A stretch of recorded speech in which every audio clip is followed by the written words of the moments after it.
Welcome to the CBIA BizCast. I'm your host, Ali Warshavsky, and today on our podcast, we are speaking with Paul Dunford of Green Check Verified in North Haven. Paul, you are the co-founder and VP of Knowledge there. I really love that title, and we want to know from beginning to where you are now, how did Green Check get founded? How did you come up with this idea? And more about enabling financial institutions to safely and successfully offer services to the legal cannabis industry, which is starting to boom here in Connecticut. So welcome to the podcast. Thank you so much. Thanks for having me. You're welcome. Now, again, I mentioned this in the intro. We want to know, where did this idea originate, and when was Green Check originally founded? Well, it's hard to pin down an exact date because it's something that we worked on for a little while before we sort of came out publicly to the world with what we were doing. The issue ultimately is something that folks outside of the cannabis industry, and that included me, totally outside of the cannabis industry, at the beginning, don't realize that banking is a huge issue for cannabis businesses. The long and the short of it is, while the federal government did give us guidance in 2014 on how you can bank these cannabis businesses responsibly, because marijuana remains a Schedule I controlled substance, many financial institutions feel like they don't want to take on the risk associated with something, considering they are usually federally regulated or have other federal programs like lending programs that they do.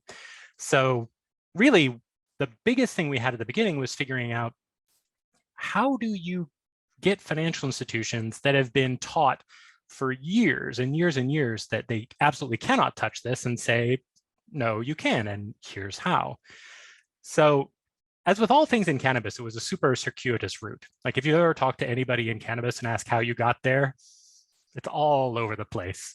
So gosh, was it even in 2014? My partner, Kevin Hart, who's the CEO and president, was approached by some folks in the cannabis industry in California, because we had worked together at a place before that had put like, if you've ever been in like an airport where they have an iPad where you can order food or whatever it is while you're waiting. I use that frequently, yes. Well, I hope it works well, because that was one of the projects that we did. Okay, so yeah. Kevin really was the mastermind behind that on that professional services side. And so he made a bit of a name for himself there. So a bunch of folks in the cannabis industry in California approached him and said, hey, we don't really like our point of sale system. Do you think maybe you could come up with a better one? So he and I had been working on doing some consulting stuff. So we went out to California. It was the first time I'd ever been in a dispensary. It was wild, because I didn't realize that cash was an issue. And when they were showing us around, there was literally like a Scrooge McDuck vault in the back of this building that had been brought from a bank. And it was full of bags of nickels and dimes and quarters. And, we realized that point of sale is not the problem. This cash is the problem. Banking is the problem. The cannabis industry needs another point of sale like it needs a hole in the head.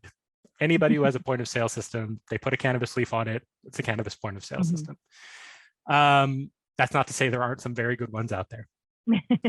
So we spent, really maybe a year while we were also doing some other things, bringing in experts, folks that have worked in this industry from both the cannabis side and particularly like the banking and government side.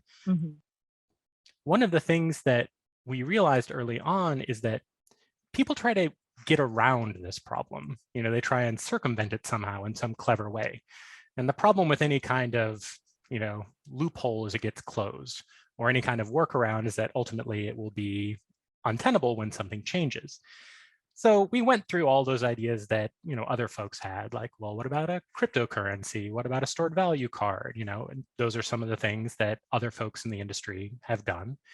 But we realized that in order for anything we did to be sustainable, and in order for us to really get the buy-in from the financial institutions, we had to really get in their heads and think about, what do they need in terms of assurances? What do they need in terms of information to be able to demonstrate to their examiners that all the dollars coming in are the result of state legal sales?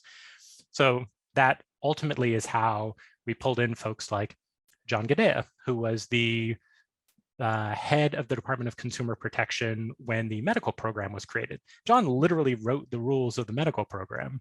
So talk to him, talk to folks who are in banking, who are in Bank Secrecy Act, anti-money laundering banking, stuff like that. And we realized it's all about transparency. What we do with GreenCheck as software is that we connect the point of sale or the invoicing system from a cannabis business, bring it into GreenCheck. One of the big responsibilities of my team is maintaining what we call the compliance rules engine. So all the rules that would make a transaction legal or not. Was the person of age? Did they sell in excess of their state legal limit, et cetera? And then we present that to the financial institution in the software and say, to the best of our knowledge, based on the rules in the state and what we got from the cannabis business, X amount of these dollars were the result of state legal sales. So that gives the financial institution that comfort to be able to say, okay, it can come in because I know it's legitimate. I can tell my examiner with confidence that these are legitimate dollars. I realized that was a very, very long kind of diatribe about how we got here. It needs to be, though, because I think that many people are very unfamiliar with this. And it's something that, as you mentioned, and this was maybe 2014, where you're in California. Well, tons of years have passed now. We're in 2022, and it's finally becoming a thing in Connecticut, right? It was just legalized. So it is very new to people here, at least in Connecticut. You talked a little bit about the financial issue of it and trying to close the loopholes, always close, et cetera. Are there any other issues companies looking to get into the cannabis industry face that you guys help them with? Well, really what we try to do is focus on the financial institution side, because we don't want to be in a position where we're charging cannabis businesses for anything. They are busy enough, they don't need another thing to adopt. So we try to make it as effortless as possible to connect them with their financial institution. That being said, financial institutions don't necessarily have that institutional knowledge of how to find these businesses. Like any chamber of commerce, in any kind of state, you can go and see who's there. And the cannabis industry still really isn't like that. So they don't know how to connect to them. Equally, cannabis businesses don't know how to connect to banks because they've all had this experience of calling half a dozen banks or credit unions and being told no. Or they have the experience of having an account and having it taken away from them, sometimes half dozen times. So neither of them are hanging out in the same room. So we do help connect cannabis businesses to financial institutions purely as a, here's someone who's interested, they're in your area, it's entirely up to you whether you want to have a relationship with them. But we do try to make sure that both sides are aware of each other and they know how to find each other. So you're helping them network a little bit when it comes to financial institutions. So California, was that the first state where you began using GreenCheck officially? What's the growth been like for your company? Well, technically Connecticut is where we started. So our two first financial institutions were in Connecticut. Kevin, who I mentioned, lived in Connecticut. I actually moved to Connecticut so that we could focus and, do all this together in the same room. Before everything was on Zoom. Yeah, right. The first couple of years were relatively, slow because it just took a lot of convincing. Who are we? Who are we to come in and say, you as a financial institution can do this thing you were told you couldn't do? One of the ways we got around that actually is that, not got around it, one of the ways we address this is that we don't just sell a piece of software and say, good luck. What we do is we have a consulting arrangement at the beginning. If you don't have a program in place yet, we will work with you, to put together a program that you can bring to your board and say, we've thought through everything, done a risk assessment, done a financial model. We see other people are doing this and they're not having issues. So that can help them make the compelling argument to the board. And once we got a couple of those together, there just reaches that inflection point of any business where you go from one or two to a dozen to 2 dozens. And I think that was really around maybe 2020, maybe end of 2019, when we really sort of threw the covers off and started talking a lot more publicly. We had worked with several financial institutions. They were doing very well. So we felt it was time, that we could really sort of bring this publicly to the market. And the last 2 years, we have grown really, really very quickly. So take me back. So 2014 was just kind of like the exploratory phase where you guys were trying to figure it out, and then it came to fruition in around 2020. Was that part of because you saw that it was going to be legalized here? You kind of saw that open window of opportunity? Well, we did not know that Connecticut would go legal. You never know how these things are going to turn out. I know. Just had hope. Yeah. So really, it wasn't about whether adult will come. It's that there are a lot of existing markets. So, Connecticut had medical, a lot of the country had medical. There were states out west that had adult use. We had Massachusetts in our neighborhood that had adult use, then Maine. So you see sort of the puzzle pieces getting filled in. But really, there's a large market just for financial institutions in states with medical programs. So, we weren't really necessarily planning on individual states to go adult. Okay. There's a huge cannabis industry that exists today. Even if there weren't more states being added, we would still have a lot of financial institutions and a lot of cannabis businesses that still need to be connected. For the financial institutions, are a lot of them smaller private investors, or is it larger institutions that are well-known banks? Well, most people assume that it's like the tiny credit union or the tiny bank that has one branch, but that's not really the case. Those folks can sometimes be a little bit more nimbler in making their decisions. So saying we want to do this and being able to do it is sometimes a little bit quicker because there's less layers of red tape. But we do have several multi-state banks, and it just took them a little bit longer to get there because they have, way more variables they have to account for internally. But yeah, there are absolutely several multi-state banks that are banking this industry. Do you see it growing to even bigger banks in the future? I think that it will continue to grow. I think the folks that will stay out of it are, the super big folks, like the JP Morgans and the, those folks. Not that they can't, it's that the risk just isn't worth the reward. If you're a smaller financial institution and you can bring in a couple $1 million of deposits with very little, effort, then that's great. It makes a huge difference. But if you're, JP Morgan and you bring in $2 million, that's just a drop in the bucket. So why would you take on any additional risk if the risk, outweighs the reward? So that's where they are. There's nothing to stop them from doing it. They could, but I think it's just probably the scale isn't attractive to them yet. And I know we touched on, medical marijuana has been available for a long time now. Obviously, recreational is being approved state by state. Is there any state or side of the country where you seem to be doing the most business with?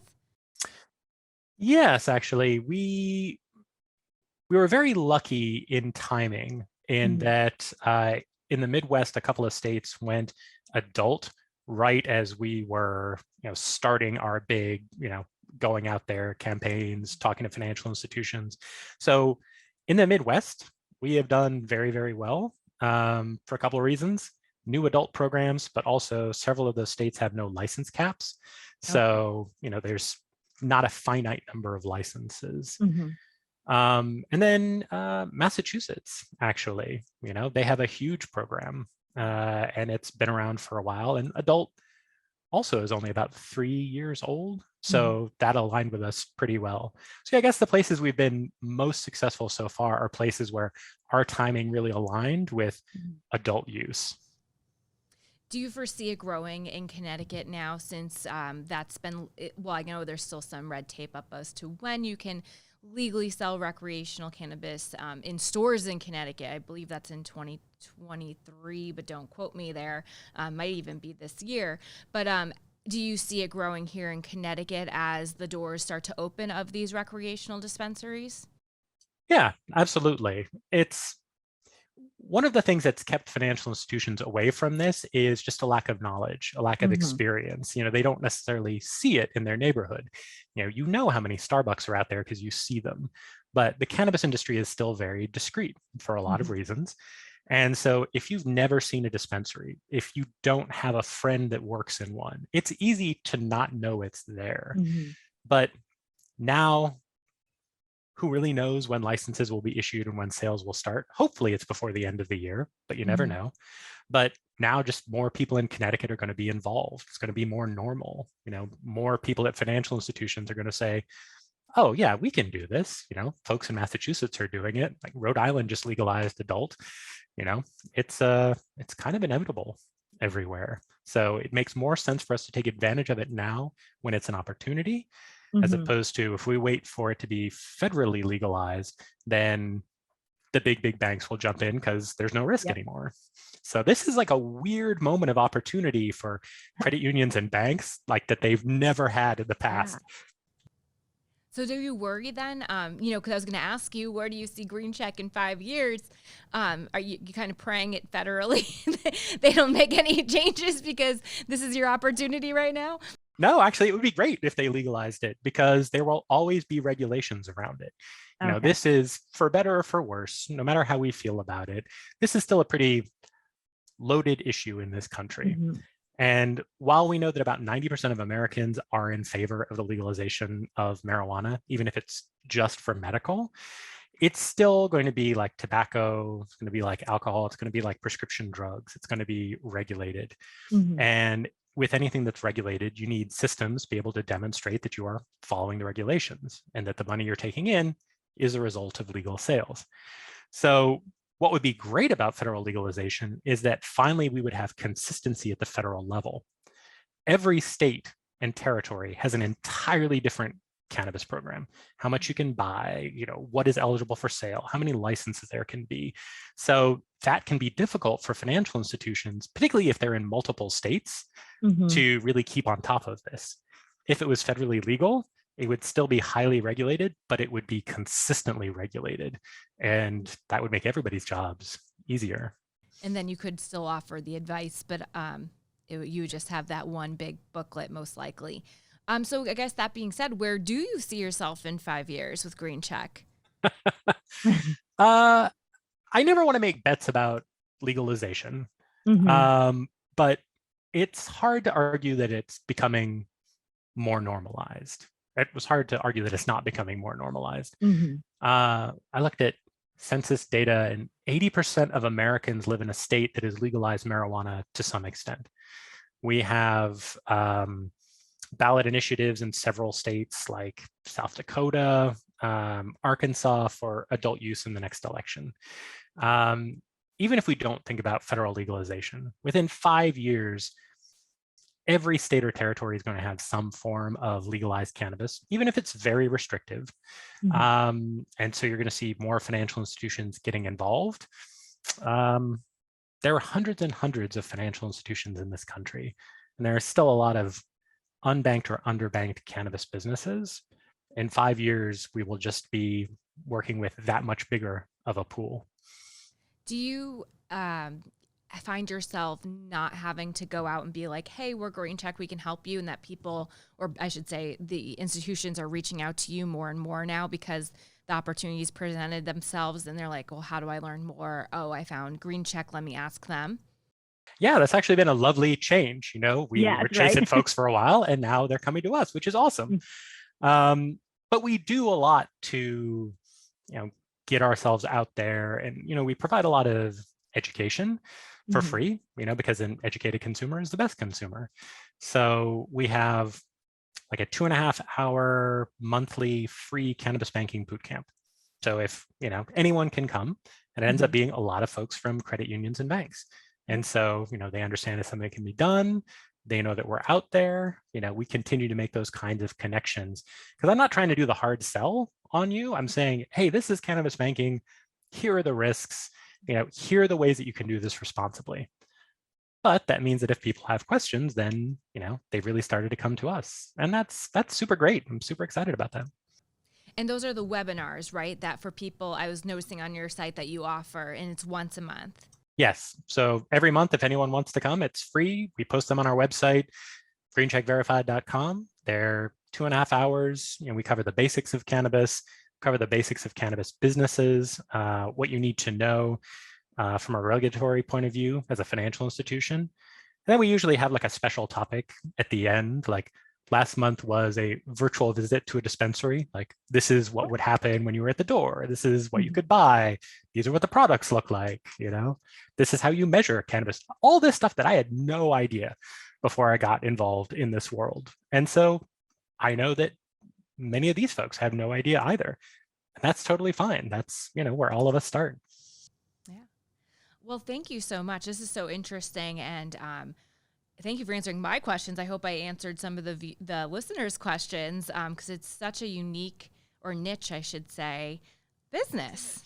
Yeah, and that you found yourself in. What is, you said you had relocated to Connecticut. Where are you from originally?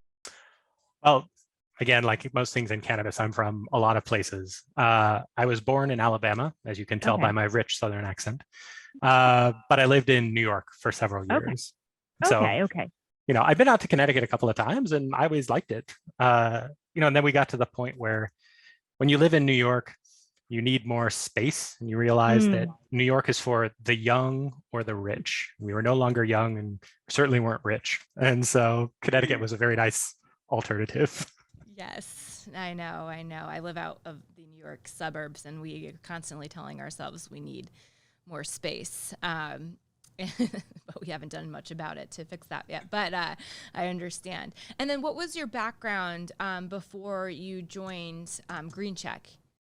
So I worked for several years at a community health center network in the Bronx, doing like electronic medical record systems, pulling data out of those, because very similar kind of industries. If you're in a community health network, all of your funding comes from federal programs, state programs, city programs. So it's, what are the regulations? What are the regulatory agencies that need to come in? What data do we need to provide in order to demonstrate that we're doing what we said we would do? So weirdly similar in that sense. Yeah. No, that is interesting, because I was wondering what were the similarities that helped you be so successful in this job, but that makes a ton of sense. Well, thank you so much. Anything else we should know about GreenCheck Verified before we let you go? Well, I would just say visit our website, greencheckverified.com. We have, if you're at all interested in cannabis and cannabis banking, we have a lot of free resources. We just rolled out last week a state compliance guide. So you can go and look at a map of the US, click on any state. It'll tell you what you need to know about that state's program. We have boot camps every month that are free. So yeah, please take advantage of what we got. And if you have any questions, never hesitate to reach out. Well, thank you so much, Paul. And thank you for listening to this week's BizCast. You can listen and subscribe to our podcast on Apple, YouTube, and for more episodes, head on over to CBIA.com. Thanks very much.